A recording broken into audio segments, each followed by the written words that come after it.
today, information seeking is central to everything in our lives. And unless we can information seek well, we're in real trouble.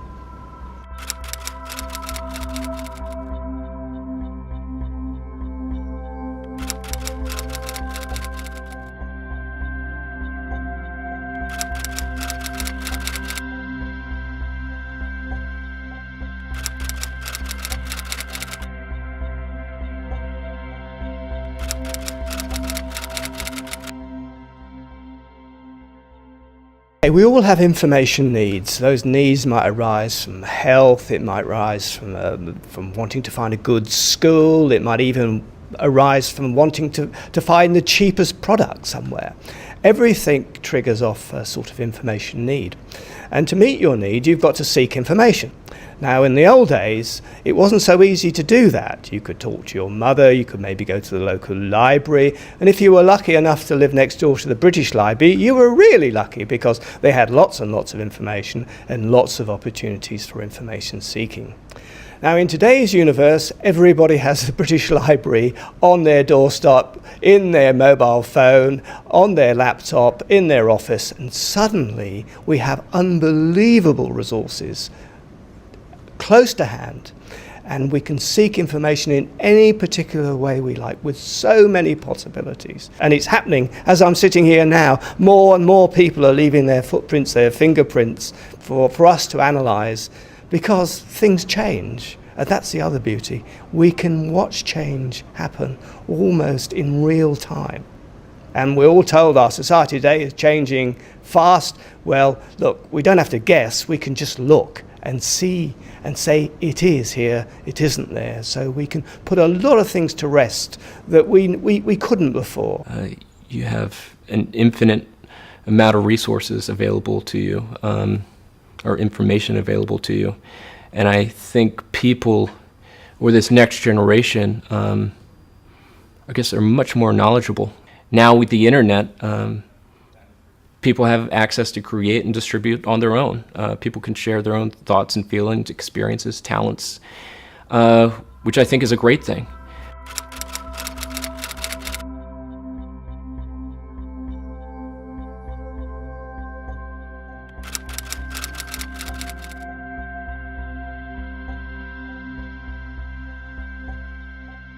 You know, one of the most important principles for an encyclopedia is neutrality. This is the idea that Wikipedia itself shouldn't take a stand on any controversial issue. Our job is not to be a place for political commentary or persuasion, but basically just to lay out the landscape for people. So if there's a controversial issue, we try to report neutrally on what relevant and important authorities about it have said. So, you know, take as an example a hot button issue like abortion. Wikipedia, of course, is not going to take a stand on abortion, but it's going to report, you know, that the Catholic Church position is this, and the Pope has said that, and critics have responded this way, and so on. You know, the idea is, so if you're new to the topic and you want to know what everybody's fussing about, you can come and get that landscape. Of course, neutrality is not always easy. We are human beings, and it's it's serious effort. But that's one of the core principles. Some of the other principles that are really important, things like reliable sourcing.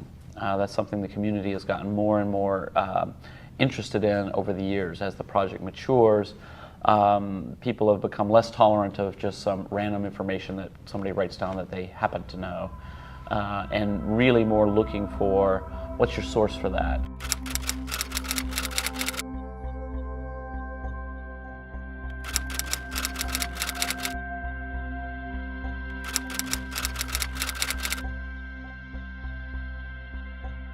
I mean, it's interesting because Wikipedia in many ways does break down a lot of hierarchical assumptions that people have, but that was never the goal. It's not something I particularly care about one way or the other. What I care about is quality. It turns out that it's easier to get quality when you have more people participating, and when you judge the quality of someone's work on its own merits rather than paying too much attention to their credentials. At the same time, we really love when experts come. We really try to have an environment that's very welcoming of people who know what they're talking about. If you know what you're talking about and you can back it up, that's honorable and that's really important to us. So our concepts about quality end up being very old-fashioned in a certain way. We don't regard ourselves as some kind of open free speech forum where every opinion is as valid as every other opinion. We really want good work, good quality work. When we think about what counts as a reliable source, it depends very much on the context. If you're looking at some, if you want to know what Yasser Arafat said, in 2001, the New York Times is a very good source, and that's perfectly valid.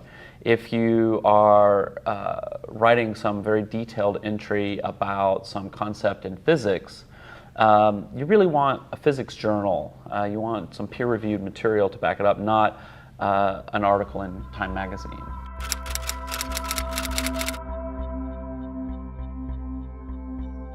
Ultimately, again, kind of comparing where we were in the past with where we are today and moving into the future, even within that, previously kind of controlled environment, you had hundreds of organizations, thousands of organizations creating a massive amount of content with only, potentially a handful of that material being,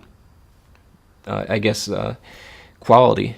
Now, when you take this model and you empower the rest of the world with the opportunity to create their content, of course, you're going to have a lot of stuff that, potentially is being produced that isn't meaningful to anyone in particular.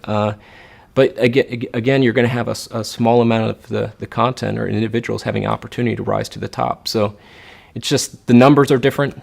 Numbers are much bigger, and you can point to and always try to stereotype what YouTube or other services are all about, that it's just amateur. But they lose sight of the fact that we have a factor of 100,000 times more people actually creating quality content than we ever had in the past.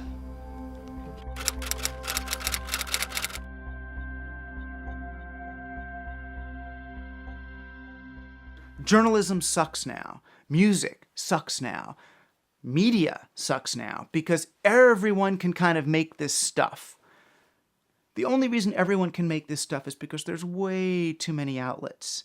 Every time Britney Spears pops a zit, there's 400 news vans outside her house to cover it.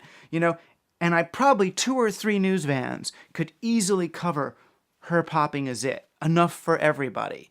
The fact that there's all of this surplus, that does need to end.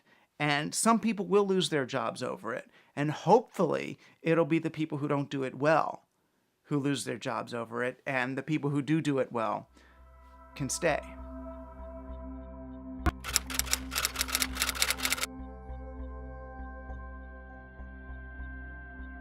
In the past, I think people have just kind of consumed their knowledge, or I guess their perception of the world just through media, which again isn't always unbiased. But when you start seeing everyday life from everyday people on the streets, no matter what country they live in, I think it adds a very personal element to that people can connect with, and they start understanding that they have families, they have feelings, they have dreams, just like I do, and not hearing just the biased stories that they would tune in and see on the news.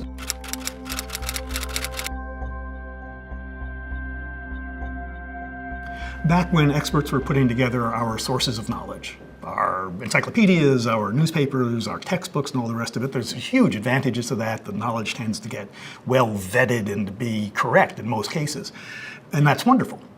On the other hand, it also tends to be very, very limited. The technique that we've had so far for dealing with the abundance of information and knowledge that's in the world has been to give the task to experts who narrow it down for us and make the connections and print the textbooks and the newspapers and the encyclopedias. And that works, and there are advantages to that. But there's also a price to pay. For one thing, most of what we know or care about simply cannot fit into our books and our textbooks and our newspapers and our encyclopedias.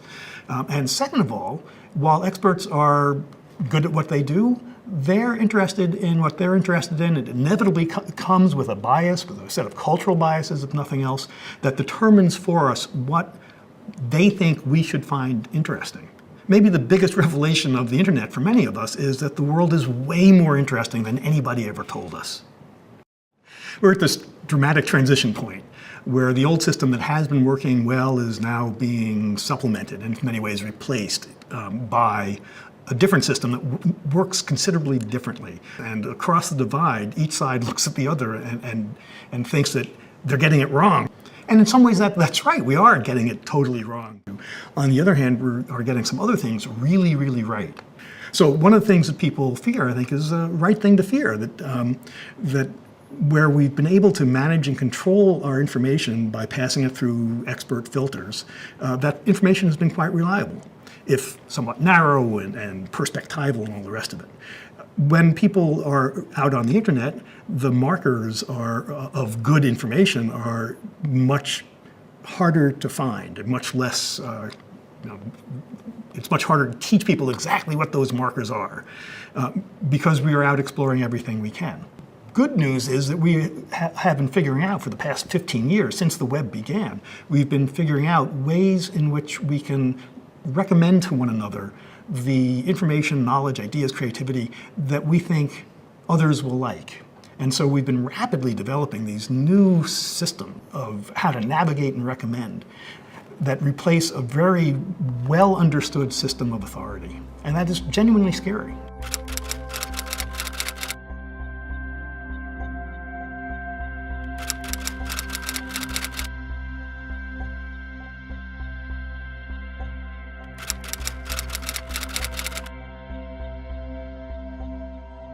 One of the great sort of downsides of the internet is the sheer amount of rubbish on it, the sheer amount of misinformation, sheer amount of nonsense. You know, wouldn't be probably overstating the case to say that about 90% of what's on the internet is not really all that reliable or worth much. And if you are a very careful user of the internet, you know to check the kind of information that comes over. Because misinformation is endlessly iterated. It's a very inflationary mechanism, that the internet, it amplifies nonsense. So there are always going to have to be expert filters. I mean, what happens at the moment is somebody writes a book, an agent or a publisher look at the book, they think if it's worthwhile, they're prepared to take a punt on it, they publish it, and they hope that they'll be able to recover their costs, even make a profit.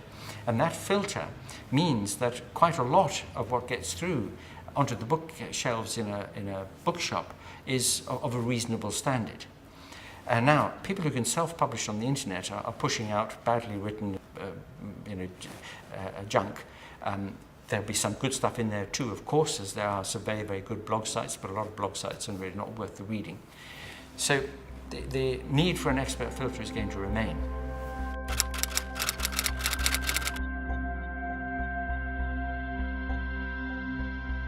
Sometimes people think of I guess, the dangers of people trying to trick individuals with deceiving them with information that's not correct, that posting rumors. I think everyone's now is kind of conscious of how maybe people are trying to shape their thoughts or feelings, but again, that's not any different than what has happened in the past. I think different news organizations have different takes on, just even one particular event, especially when you talk about the political system. So when you pick up a newspaper or turn on the television, news program at the end of the day, they're trying to represent their point of view, which people would always have to kind of take with a grain of salt, I guess, if you will. But now people are, I guess, more conscious of that happening across the web.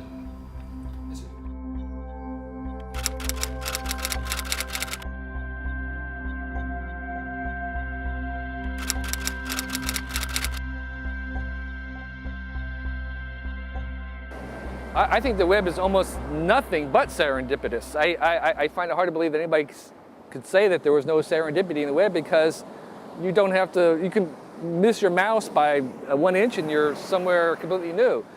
I think it propels serendipity because it is gathering everything. I mean, one of the things that's really that we don't appreciate right now is the fact that the web is gathering everything. All people, all computers, all documents. And when you have everything, that's a qualitative difference. So it's like the difference between having a few or knowing a few of the chemical elements and then knowing all the elements. When you know all the elements, you can do chemistry. It's like seeing only a few of the stars versus all of the stars. It's like having only a couple of the letters of the alphabet and having all of them. When you have all, it changes everything. And that's what we're really doing with the web, is that the serendipity comes from having all things on it.